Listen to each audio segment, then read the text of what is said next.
10টি দল নিয়ে ভেনেজুয়েলায় অনুষ্ঠিত হয়েছে অনূর্ধ্ব-20 যুব চ্যাম্পিয়নশিপ খ্যাত কোপা আমেরিকা, যেখানে ইতিমধ্যেই শেষ হয়েছে গ্রুপ পর্বের লড়াই।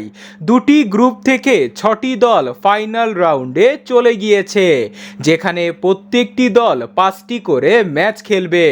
ফাইনাল রাউন্ডে নিজেদের প্রথম ম্যাচে গতকাল 10 জন নিয়ে শক্তিশালী উরুগুয়েকে হারিয়েছে ব্রাজিল। এরপর ফাইনাল রাউন্ডে নিজেদের দ্বিতীয় ম্যাচে কলম্বিয়ার মুখোমুখি হবে সেলেসাওরা।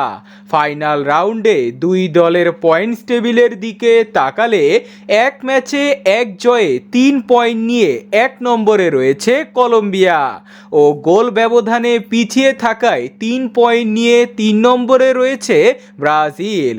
দুই দলের হেড টু হেডে সর্বশেষ 5 ম্যাচে একটি ম্যাচ জিতেছে কলম্বিয়া ও 4টি ম্যাচ ড্র হয়েছে।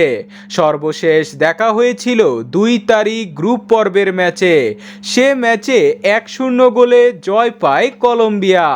দুই দলের এই ম্যাচটি অনুষ্ঠিত হবে ফেব্রুয়ারির 8 তারিখ শনিবার রাত 2টায়, অর্থাৎ 7 তারিখ রাত 12টার 1 ঘন্টা পর।